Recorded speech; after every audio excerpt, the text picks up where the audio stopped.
ม้ากับแมวไปเอาลูกแก้ว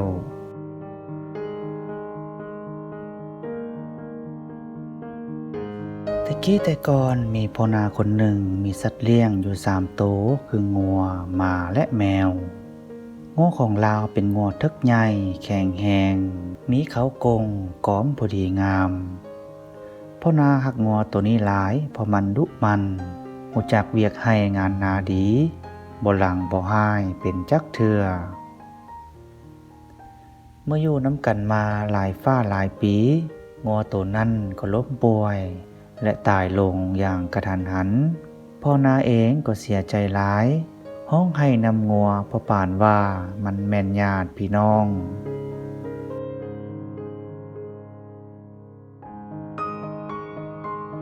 เราได้จัดพิธีส่งสการงัวตัวนั้นคือกับว่ามันแม่นมนุษย์ผู้หนึ่ง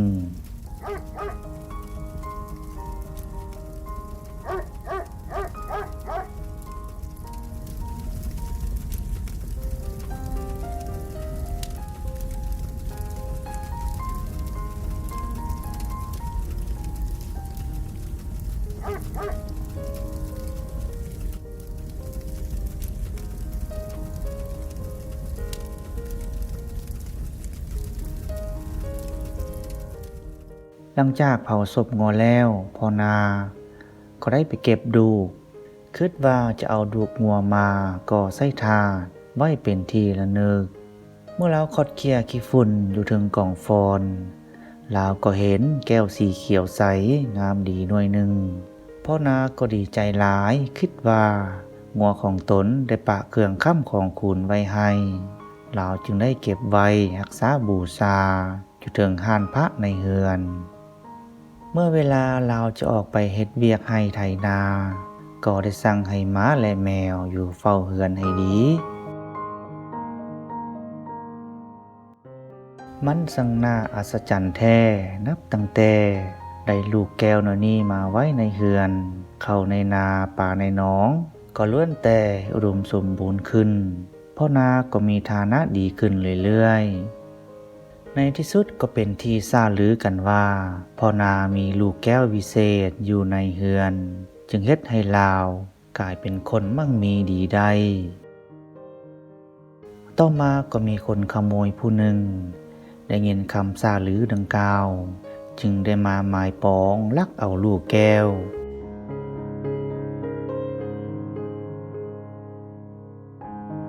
มาเมื่อหนึ่งในคณะที่หมากับแมวนอนเฝ้าอยู่เฮือนแต่หากพวกมันยอกไล่กันลิ้นอยู่หน้าบ้านเพราะแต่ก่อนนั้นหมากับแมวก็ถือกันดีบ่ได้มีเรื่องบาดใจหยังคนขโมยผู้นี้ได้จอบมาทางหลังบ้านปีนขึ้นไปทางปองเยี่ยมแล้วก็เข้าไปหยิบเอาลูกแก้วที่อยู่เทิงห้านพระนั้นโดยบ่มีไผฮู้เมื่อพ่อนากลับมาในตอนค่ายค่ำบ่เห็นลูกแก้วจึงได้ห้ายด่าหมากับแมวจะไล่สัตว์ทั้งสองให้หนีจากเฮือนเมื่อได้ยินเส้นนั้นหมากับแมวก็พากันร้องไห้อ้อนวอนเขาอยู่นำพ่อนาต่อไปและขานอาสาว่าจะไปนำเอาลูกแก้วคืนมาให้ได้แล้วพ่อนาก็เว้ากับพวกมันว่ากูให้เวลาสู่3 มื้อผู้ใดได้ลูกแก้วคืนมากูก็จะให้อยู่กินเทิงเฮือนนำเมื่อพ่อนาสั่งความแล้วสัตว์ทั้งสองก็กะเกียมออกเดินทางแมวฮู้ดีว่าหมามีดังดีวิเศษสำหรับสืบดมกินจึงได้โอ้ลมเจรจากับหมาด้วยความอ่อนหวานว่าพวกเขาคนไปนำกันมีภัยอันตรายแนวใดจึงจะได้ช่วยเหลือกันอย่างท่วงทันเฮ็ดแนวนั้นพวกเขาจึงจะได้ลูกแก้วมาส่งให้นายและจะได้อยู่ร่วมเฮือนเดียวกันต่อไปเมื่อได้ยินแมวเว้าคือแนวนั้นหมาก็เห็นดีนำเพราะมันเองก็มีนิสัยขี้ย้านมักห้องแหงๆออกมาในเวลาตื่นตกใจเมื่อโอ้ล้มกันแล้วสัตว์ทั้งสองจึงตกลงร่วมทางกันไป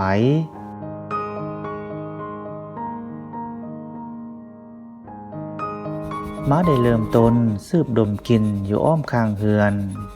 แล้วพวกมันจึงฮู้ว่าคนขี่ขโมยได้เข้ามาทางปองเยี่ยมและได้กลับไปทางสวนหลังบ้านแมวได้แล่นไปนำม้าที่ดมกลิ่นตามห้องหอยเมื่อการเดินทางฮอดเวลาบ่ายสัตว์ทั้งสองก็มาถึงแม่น้ำใหญ่สายหนึ่งซึ่งมีแค่เป็นเจ้าวังน้ำเมื่อแค่เห็นผู้ลูกลำก็ได้ลอยมาหาเมื่อม้าเห็นแค่ได้กินข้าวกุ๋ยก็ย่านสั่นลงห้องออกมาเสียงดังเง่งเง่ง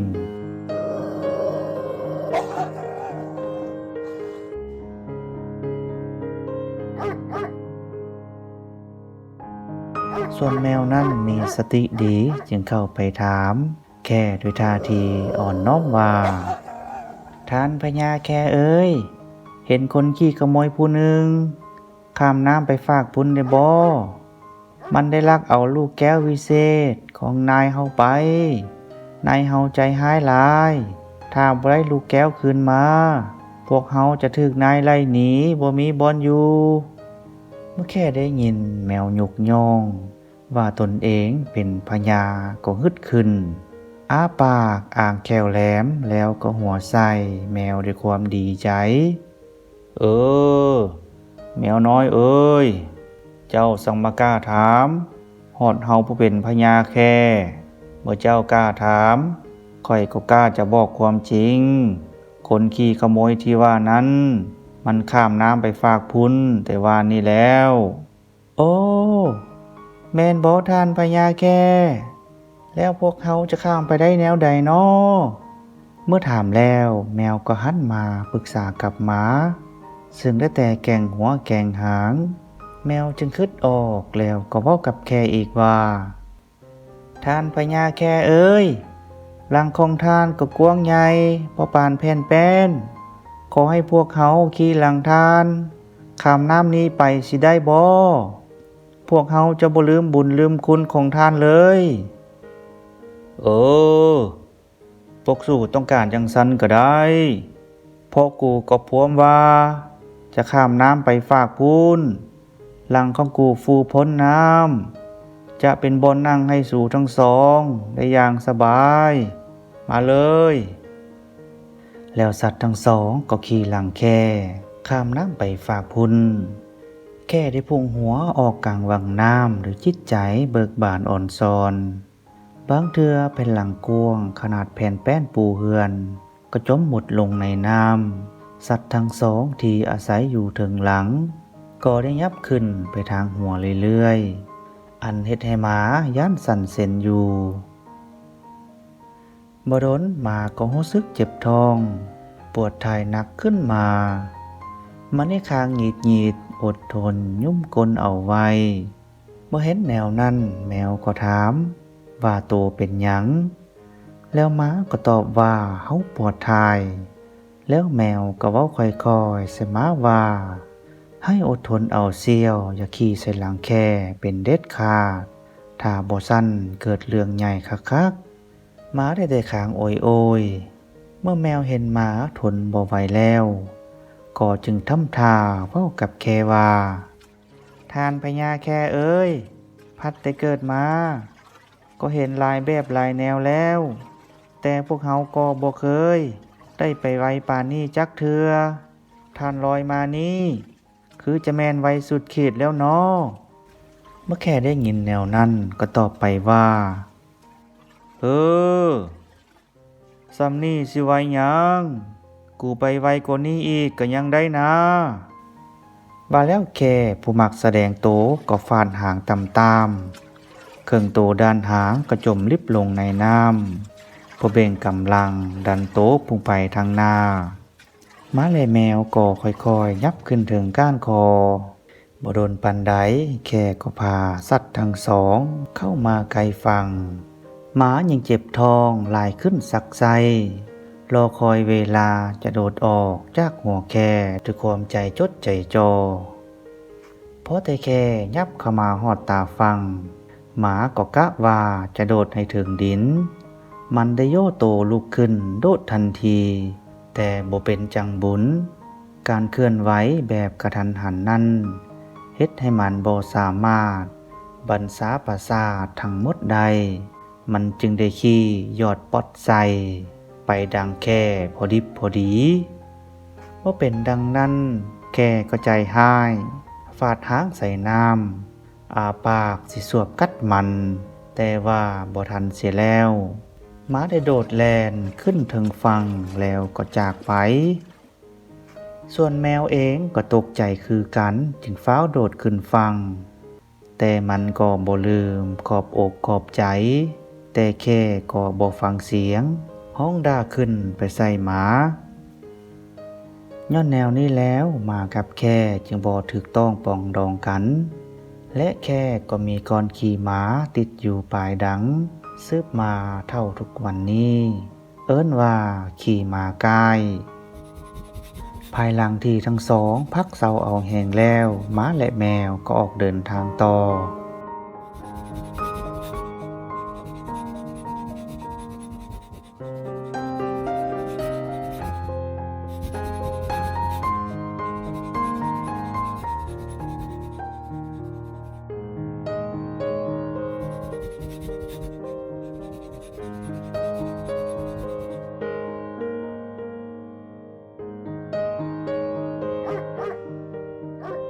ม้าได้ดมกลิ่นจนไปฮอดเฮือนของคนขี้ขโมย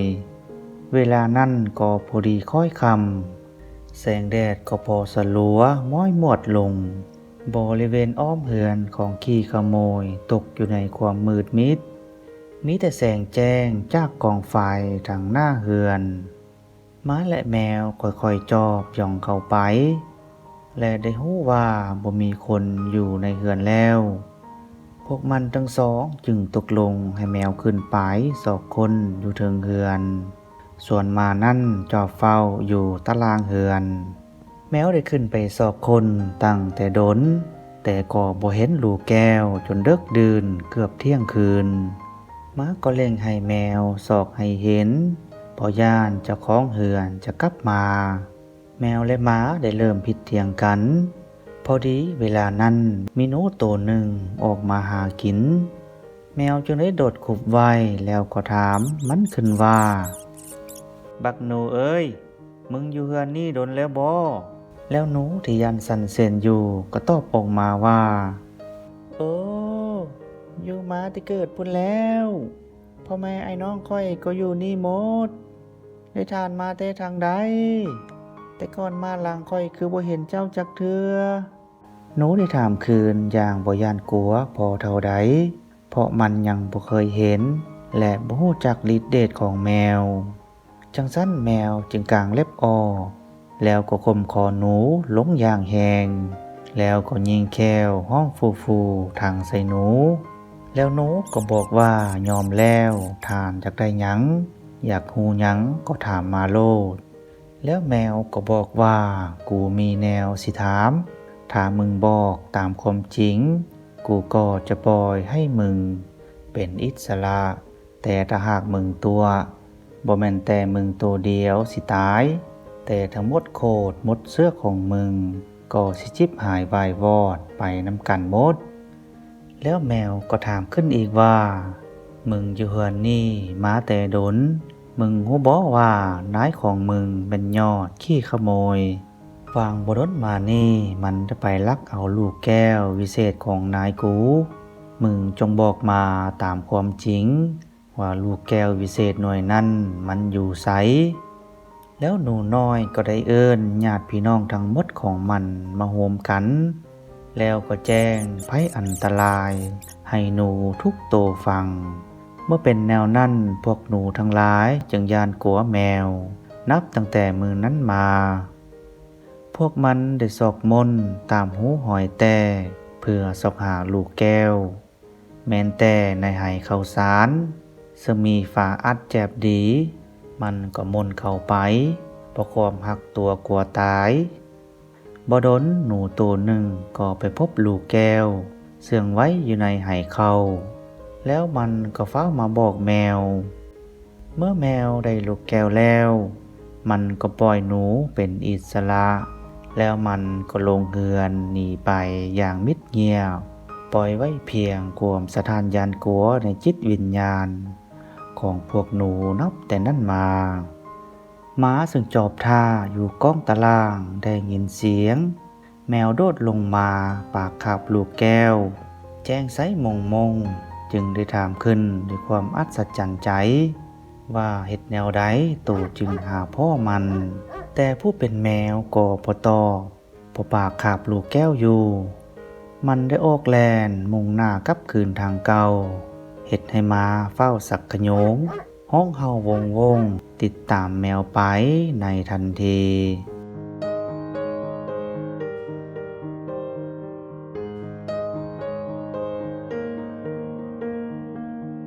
เมื่อพวกมันทั้งสองกลับมาฮอดแม่น้ำใหญ่บ่อนเก่าแมวจึงวางลูกแก้วลงหันใจหอบอย่างเมื่อยล้าแล้วก็ได้ปรึกษากับหมาว่าบัดนี้จะเฮ็ดแนวใดจึงจะข้ามน้ำไปได้นี่มันก็เลิกดื่นแล้วพญาแค่คงนอนรับพักพรพวกเฮาบ่หารสิไปรบกวนอีกและโตก็ได้ขี่ยอดใส่หัวแค่ไว้มันคงบ่ให้ขี่หลังอีกแล้วม้าก็ตอบไปว่าเฮาเองก็บ่คิดดอกว่าจะขี่หลังแค่อีกถึงจะเป็นห้ายตายดีแนวใดความจริงแล้วเฮาเองก็มีความสามารถลอยน้ำได้อยู่เพียงแต่บ่มีแค่อยู่ในน้ำเท่านั้นเมื่อแมวได้ยินหมาเว้าคือแนวนั้นมันก็ได้บอกให้หมาว่าคันสั้นให้โตเลาะไปข้ามทางใต้พุนยามนี้แค่ก็นอนพอดีส่วนเฮาเองเมื่อค่อนแจ้งจึงจะขอขี่หลังแค่ข้ามกลับเมือแล้วมืออื่นพวกเฮาจึงพบกันอยู่ต้นขามใหญ่เมื่อได้ยินแมวว่าแนวนั้นหมาก็ได้ตอบกลับไปว่าแล้วลูกแก้วนั้นเดจะเฮ็ดแนวใดโตจะคาบขี่หลังแค่มันจะปลอดภัยอยู่สันบ่แค่แห่งปากกวงมันกินก้อนหินอยู่แล้วจากน้อยมันคิดว่าโตนั้นแม่นอาหารมันจะขอกินโตจะเฮ็ดแนวใดเมื่อม้าเว้าคือแนวนั้นแมวก็คิดว่าแม่นความสั้นจะเฮ็ดแนวใดแล้วม้าก็บอกออกไปว่าเฮาจะคาบลูกแก้วลอยข้ามน้ำไปเองแบบนี้คิดว่าคงจะปลอดภัยดีกว่าเมื่อม้าว่าดังนั้นแมวก็ตกลงตามการเสนอเพราะคิดว่าบ่เห็นมีวิธีอื่นใดอีกแล้วม้าได้คาบเอาลูกแก้วแล้วก็ลอยเลาะลงไปทางใต้เพราะเห็นว่าห่างจากแค่หลายในขณะที่ม้ากำลังลอยข้ามไปยังอีกฟากหนึ่งนั้นม้าก็มาจวบพ่อฝูงป่าใหญ่ลอยเลาะสวบหาเหยื่อแต่โศกหายแท้ๆเมื่อฝูงป่านั้นได้ห้องถามแต่ม้าก็บ่สามารถอ้าปากตอบได้จึงเฮ็ดให้หมู่ป้าตัวใหญ่คิดอยากจอกพะโล้ใส่พวกมันได้ลอยเข้ามาลุมล้อมหมาเอาไว้แล้วก็ฟาดน้ำเป็นฟองยวบใส่หมาบาดแห้งๆแล้วก็พากันหัวบางตัวใจกล้าดีดิ่งเข้าไปสวบคางสวบแอวเฮ็ดให้หมาขี้กระเดียมแล้วก็ลงอ้าปากลูกแก้วก็จึงหลุดออกเมื่อพวกป่าใหญ่แนมเห็นแก้วหน่วยใสๆพวกมันจึงลิ้วเข้าใส่แต่โตเอาใหญ่ว่องไวกลัวก็สวบกลืนลงท้องแล้วก็ลอยลับมาหับมาหายไปในกระแสน้ำที่สุ่มเย็นม้าก็อดทนลอยเรือเข้าหาฝั่งแล้วก็ปีนขึ้นยืนถึงโงนหินเห่าหอนอ้อนวอนขอให้ปลาเอาลูกแก้วมาส่งตลอดทั้งคืนแต่อานิจจาป่าตัวใดจะมาได้ยินเสียงหมาห้องเมื่อพวกมันลอยจมอยู่ในพื้นน้ำเลิกบ่อนที่กระแสเสียงใดๆบนพื้นดินยังบ่ถึงพุ่น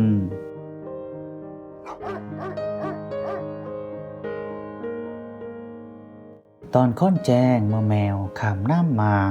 ได้ยินเสียงหมาทั้งเห่าทั้งหอนดังว่อนๆและตามสายลมเมื่อมาถึงก็เห็นหมายืนห้องให้น้ำตาไหลอยู่แคมน้ำเบิ่งแล้วเป็นตาสงสาร แมวจึงได้ถามขึ้นด้วยความสงสัยว่าแม่นโตมาห้องมาฮ้อนเฮ็ดหยังอยู่นี่แล้วหมาก็ตอบไปว่าเฮาขอลูกแก้วน้ำป่าน้าเซียว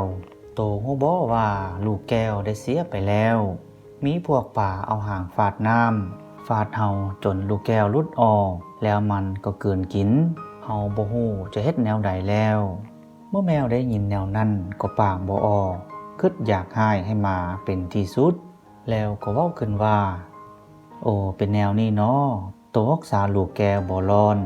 เฮาสิไปฟ้องนาย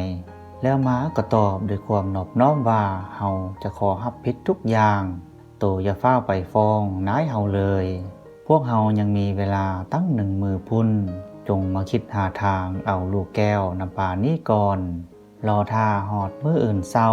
ให้พวกเฮาหูแจ้งตาใสเห็นหุงก่อนคำเว้าที่มีเหตุผลของหมาเฮ็ดให้แมวใจอ่อนลงแล้วสัตว์ทั้งสองจึงพากันนอนพักเศร้าเอาแหงเพื่อรอท่าวันใหม่อยู่แคมป์น้ำใหญ่ไกลๆกับบอนหมาและแมวนอนอยู่นั่นมีต้นไม้ใหญ่หลายๆพันเกิดขึ้นเรียนกันอยู่ตามแคมป์น้ำเมื่อดวงตะเวนของวันใหม่ส่องแสงสีเหลืองจับขอบฟ้าหมูนกกาที่เห็ดหังอยู่ถึงงาไม้ก็บินเจิดเสิร์ชออกมาหากินทั้งส่งเสียงห้องจิกจอกจอแจ้เป็นแซวๆคือกับว่าอยากบุกให้ป่าตื่นขึ้นมารับชมความสวยงามของเช้าอรุณวันใหม่แมวได้ยินเสียงจิกจอกจอแจ้เหล่านั้นก็สวดตื่นแนมเบิ่งหมูนกที่บินออกจากต้นไม้บ่ดนหัวสมองอันน้อยๆของมันก็แจ่มใสแล้วแมวและหมาก็เลาะไปตามแคมน้ำแมวและหมาได้เลาะไปเรื่อยๆเพื่อสอบหาวิธีทางเอาลูกแก้วกลับคืนมา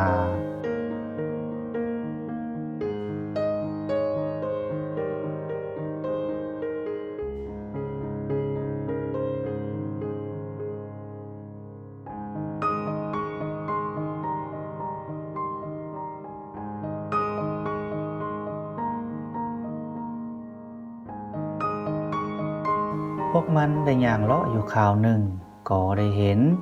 หังนกใหญ่อยู่ถึงงาไม้แล้วแมวก็ปีนไต่ขึ้นไปอย่างคล่องแคล่วเมื่อปีนไปฮอดก็เห็นไข่นกอยู่3 หน่วยเมื่อเห็นแนวนั้นแมวก็จัดแจงคาบเอาไข่นกออกจากหังมาเสื่องไว้ในฟุมไม้หมดทุกหน่วยแล้วแมวและหมาก็จอบลีอยู่กองกกไม้เพื่อรอคอยการกลับมาของพวกนกพอตกบ่ายค่อยแสงตะเวนอ่อนลงเมื่อพวกมันกินเหยื่อเต็มอิ่มแล้วคู่ผัวเมียนกแล้วก็พากันบินกลับหังเมื่อพวกมันกลับมาฮอดอาจนิจาหังของมันว่างเปล่าเฮ็ดให้นกแล้วตัวเมียห้องไห้ห่ำไห้ขึ้นทันทีแล้วก็เว้ากับผู้เป็นผัวว่าบัดนี้จะเฮ็ดแนวใดไข่ของพวกเฮาบ่เห็นจักหน่วยบ่ฮู้ว่าแม่นไผเอาไปทันใดนั้นนกผัวเมียก็ได้ยินเสียงห้องดังแมวอยู่เบื้องลุมนกทั้งสองบ่เคยเห็นแมวมาก่อนจึงรู้สึกต่างใจแล้วนกตัวผัวก็บินลงไปจับอยู่งาต่ำแล้วก็ถามแมวขึ้นว่าเจ้าแม่นไผมาเฮ็ดหยังอยู่นี่ในยามค่อยค่ำณบริเวณนี้แม่นอาณาจักรของพวกเฮาเจ้ามีธุระอันใดก็จงให้เว้ามาเมื่อได้ยินแนวนั้นแมวก็ตอบไปว่าเฮาแม่นแมวอยู่กับคนในบ้านพุ่นพวกเจ้าเป็นสะป่าสาวดงบ่ฮู้จักเฮาดอกที่พวกเฮามาหาเจ้าก็ย้อนมีเวียกแมวเองได้วางท่าทางองอาจทั้งที่ว่ามันเองก็เข็ดย่านนกแล้วอยู่และก็ทางย่านว่าเวียกของตนจะบ่สำเร็จแล้วนกแล้วก็ถามว่ามีเวียกอันใดก็เอาไว้มื้ออื่นพุ่นเดี๋ยวนี้ใกล้จะค่ำแล้วพวกเฮาก็พร้อมอุกใจอยู่เพราะไข่ของพวกเฮาหายไปหมดแล้วแมวก็เว้าขึ้นทันทีว่าเฮาฮู้เรื่องเดือดร้อนของพวกเจ้าแล้วและก็ฮู้ว่าไข่ของพวกเจ้านั้นอยู่ไส นกแหลวตัวผัวเฝ้าสอบถามแมวและได้อบรมกันจนเข้าใจเรื่องทั้งหมดและก็ได้รับเอาข้อเสนอของแมวนกแหลวตัวผู้ได้ให้คำมั่นสัญญาว่ามื้ออื่นแต่เช้ามืดเฮาจะประชุมหมู่นกแหลวทั้งหลายเพื่อมายุบเอาป่าหาลูกแก้วแล้วทุกอย่างก็เป็นไปตามแผนการของแมวด้วยความรักความห่วงใยในเชื้อชาติอันเดียวกันฝูงนกแหลวชนิดต่างๆในประดงก็มาตุ่มโฮมกัน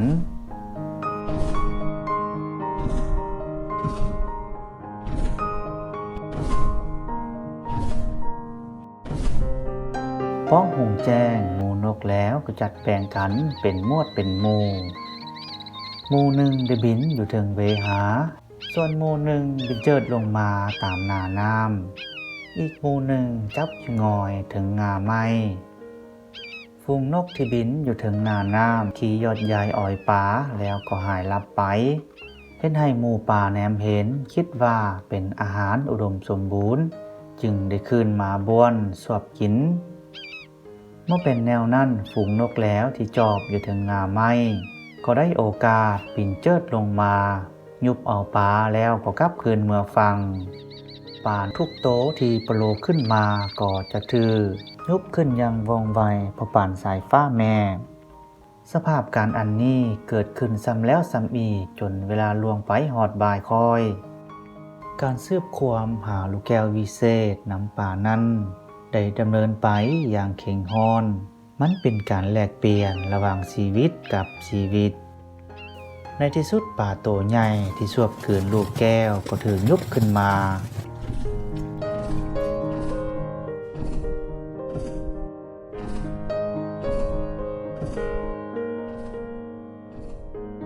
เมื่อมันเห็นสัตว์เสื้อวงวานนอนหายใจงับงาบรอท่ามัจจุราชจะลากเอาชีวิตไปนั่นมันจึงยอมขายลูกแก้ววิเศษคืนให้กับนกจากนั้นพวกปลาอื่นๆก็ถูกโยนกลับคืนลงน้ำกลับคืนสู่ชีวิตอันสุ่มเย็นในวังน้ำนับแต่วันนั้นเป็นต้นมาพวกปลาทั้งหลายจึงระมัดระวังบ่เข้าใกล้นกทั้งหลายเมื่อนกแล้วคู่ผัวเมียได้ลูกแก้วแล้วก็ได้มอบคืนให้แมวแล้วแมวก็ได้คาบไข่นกกลับคืนมาส่งครบตามจำนวนที่ได้สัญญากันไว้นับแต่นั้นมานกจึงย่านแมวมาลักกินไข่นกและลูกนกของตนมันจึงลบหลีกแมวไปลี้เห็ดถังอยู่ต้นไม้ใหญ่ในป่าไก่บ้านผู้คน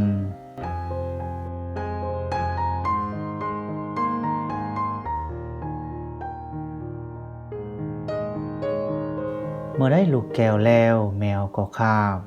แล่นมุ่งหน้าเมื่อทันทีเพราะบัดนี้เวลาค่ำมืดก็ยับใกล้เข้ามาแล้วโดยบ่สนใจกับหมาเลยแต่หมาก็ดังดีสืบได้กินตามหอยมาเมื่อมันเห็นแมวคาบลูกแก้วตามจุดประสงค์หมาก็อิจฉายานบ่ได้อยู่เฮือนนำคนจึงได้ไล่คุบแมวทางห้องทางอ้อนวอน